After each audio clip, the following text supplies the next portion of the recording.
ಬಾಲ್ಯದಲ್ಲೇ ಮಕ್ಕಳಿಗೆ ಸಂಸ್ಕಾರದ ಶಿಕ್ಷಣ ನೀಡಿ. ಅಕ್ಷರಾಭ್ಯಾಸ ಕಾರ್ಯಕ್ರಮದಲ್ಲಿ ಶ್ರೀ ಶಂಭುನಾಥ ಸ್ವಾಮೀಜಿ ಕರೆ. ಹಾಸನದಲ್ಲಿ ಮಕ್ಕಳ ವ್ಯಕ್ತಿತ್ವ ನಿರ್ಮಾಣದ ಅಡಿಪಾಯ ಬಾಲ್ಯದಲ್ಲಿಯೇ ಹಾಕಲಾಗುತ್ತದೆ. ಆದ್ದರಿಂದ ಪೋಷಕರು ಮಕ್ಕಳಿಗೆ ಉತ್ತಮ ಶಿಕ್ಷಣದ ಜೊತೆಗೆ ಉತ್ತಮ ಸಂಸ್ಕಾರವನ್ನು ನೀಡಬೇಕು ಎಂದು ಆದಿಚುಂಚನಗಿರಿ ಹಾಸನ ಶಾಖಾ ಮಠದ ಪರಮಪೂಜ್ಯ ಶ್ರೀ ಶಂಭುನಾಥ ಸ್ವಾಮೀಜಿಯವರು ಕರೆ ನೀಡಿದರು. ನಗರದ ಬಿಜಿಎಸ್ ಶಾಲೆಯಲ್ಲಿ 2026ರಿಂದ 27ನೇ ಶೈಕ್ಷಣಿಕ ವರ್ಷದ ಪುಟಾಣಿ ಮಕ್ಕಳಿಗಾಗಿ ಆಯೋಜಿಸಿದ್ದ ವಿದ್ಯಾರಂಭ ಅಕ್ಷರಾಭ್ಯಾಸ ಕಾರ್ಯಕ್ರಮದಲ್ಲಿ ದಿವ್ಯ ಸಾನ್ನಿಧ್ಯ ವಹಿಸಿ ಆಶೀರ್ವಚನ ನೀಡಿದ ಅವರು, ಮನೆಯೇ ಮೊದಲ ಪಾಠಶಾಲೆ ಹಾಗೂ ತಾಯಿಯೇ ಮೊದಲ ಗುರು ಎಂಬ ಮಾತಿನ ಮಹತ್ವವನ್ನು ಪೋಷಕರು ಅರಿತು ನಡೆದುಕೊಳ್ಳಬೇಕು.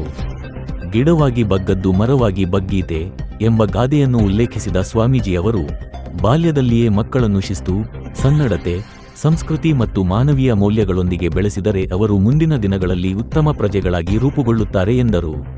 ಪ್ರತಿಯೊಬ್ಬ ಮಹಿಳೆ ಕುಟುಂಬದ ಜವಾಬ್ದಾರಿಗಳನ್ನು ನಿರ್ವಹಿಸುವುದರ ಜೊತೆಗೆ ಮಕ್ಕಳಿಗೆ ಸಂಸ್ಕಾರದ ಬೀಜ ಬಿತ್ತುವ ಮೊದಲ ಗುರುವಾಗಬೇಕು. ಮಕ್ಕಳಲ್ಲಿ ಸತ್ಯ, ಪ್ರಾಮಾಣಿಕತೆ, ಹಿರಿಯರ ಬಗ್ಗೆ ಗೌರವ, ಕರುಣೆ ಹಾಗೂ ಸಾಮಾಜಿಕ ಹೊಣೆಗಾರಿಕೆಯಂತಹ ಮೌಲ್ಯಗಳನ್ನು ಬಾಲ್ಯದಿಂದಲೇ ಬೆಳೆಸುವುದು ಪೋಷಕರ ಕರ್ತವ್ಯವಾಗಿದೆ ಎಂದು ತಿಳಿಸಿದರು. ಮಾತೃದೇವೋಭವ, ಪಿತೃದೇವೋಭವ, ಆಚಾರ್ಯ ದೇವೋಭವ ಎಂಬ ಭಾರತೀಯ ಸಂಸ್ಕೃತಿಯ ಶಾಶ್ವತ ಮೌಲ್ಯಗಳನ್ನು ಮಕ್ಕಳ ಜೀವನದಲ್ಲಿ ಅಳವಡಿಸಬೇಕು. ತಾಯಿ, ತಂದೆ ಮತ್ತು ಗುರುಗಳನ್ನು ದೇವರ ಸಮಾನವಾಗಿ ಗೌರವಿಸುವ ಸಂಸ್ಕಾರ ಮಕ್ಕಳ ವ್ಯಕ್ತಿತ್ವವನ್ನು ಉನ್ನತ ಮಟ್ಟಕ್ಕೆ ಕೊಂಡೊಯ್ಯುತ್ತದೆ ಎಂದು ಹೇಳಿದರು. ದಾನಗಳಲ್ಲಿ ವಿದ್ಯಾದಾನವೇ ಶ್ರೇಷ್ಠ. ಹೊಲಕ್ಕೆ ಬಿತ್ತಿದ ಬೆಳೆ ಹೇಗೆ ಫಲ ನೀಡುತ್ತದೆಯೋ, ತಲೆಗೆ ಹಚ್ಚಿದ ಅಕ್ಷರ ಜೀವನ ಪೂರ್ತಿ ಮನುಷ್ಯನಿಗೆ ದಾರಿದೀಪವಾಗಿರುತ್ತದೆ. ಆದ್ದರಿಂದ ಮಕ್ಕಳಿಗೆ ನೀಡುವ ಶಿಕ್ಷಣ ಮತ್ತು ಸಂಸ್ಕಾರವೇ ಅವರ ಭವಿಷ್ಯದ ಅಮೂಲ್ಯ ಸಂಪತ್ತಾಗಿದೆ ಎಂದು ಸ್ವಾಮೀಜಿಯವರು ಅಭಿಪ್ರಾಯಪಟ್ಟರು. ನಂತರ ಪುಟಾಣಿ ಮಕ್ಕಳಿಗೆ ಸ್ವತಃ ಕೈಹಿಡಿದು ಅಕ್ಷರಾಭ್ಯಾಸ ಮಾಡಿಸಿ, ಸರಸ್ವತಿ ದೇವಿಯ ಕೃಪೆಯಿಂದ ಮಕ್ಕಳು ಜ್ಞಾನವಂತರಾಗಿ, ಸಂಸ್ಕಾರವಂತರಾಗಿ, ಸಮಾಜಕ್ಕೆ ಮಾದರಿಯಾಗುವ ವ್ಯಕ್ತಿಗಳಾಗಿ ಬೆಳೆಯಲಿ ಎಂದು ಆಶೀರ್ವದಿಸಿದರು. ಕಾರ್ಯಕ್ರಮದಲ್ಲಿ ಶಾಲೆಯ ಮುಖ್ಯ ಶಿಕ್ಷಕರು, ಶಿಕ್ಷಕ ವೃಂದ, ಸಿಬ್ಬಂದಿ ಹಾಗೂ ನೂರಾರು ಪೋಷಕರು ತಮ್ಮ ಮಕ್ಕಳೊಂದಿಗೆ ಪಾಲ್ಗೊಂಡಿದ್ದರು. ವಿದ್ಯಾರಂಭದ ಈ ಅಕ್ಷರಾಭ್ಯಾಸ ಕಾರ್ಯಕ್ರಮವು ಮಕ್ಕಳ ಶೈಕ್ಷಣಿಕ ಜೀವನಕ್ಕೆ ಶುಭಾರಂಭವಾಗುವುದರ ಜೊತೆಗೆ ಸಂಸ್ಕಾರಯುತ ಶಿಕ್ಷಣದ ಮಹತ್ವವನ್ನು ಪೋಷಕರಿಗೆ ಮನವರಿಕೆ ಮಾಡುವಲ್ಲಿ ಯಶಸ್ವಿಯಾಯಿತು.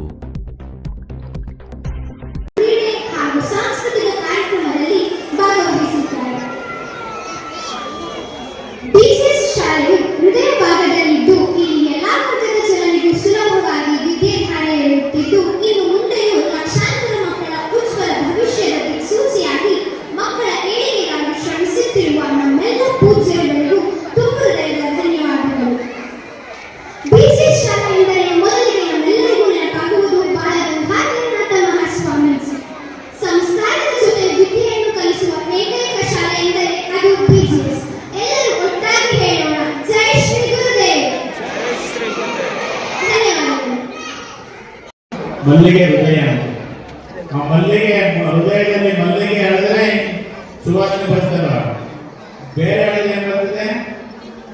ಹಂಗೆ ನಮ್ಮ ಮಕ್ಕಳನ್ನ ಮಲ್ಲಿಗೆ ಅಳಿಸ್ಬೇಕು ನಾವು, ಅವಾಗ ನಮ್ಮ ಸುವಾಸನೆ. ಬೇರೆ ಹೇಳಿದ್ರೆ ಬೇರೆ ಬೇರೆ ವಾಸನೆಗಳು ಬರ್ತದೆ. ಆ ರೀತಿ ಆಗ್ಬೇಕು ಅಂತ ಈ ಸಂದರ್ಭ ಹೇಳ್ತಾ ನಮ್ಮ ಅಕ್ಕುಗೋಡಿನ ತಂದೆ ತಾಯಿಗಳು, ನಮ್ಮ ವಿದ್ಯಾರ್ಥಿಗಳು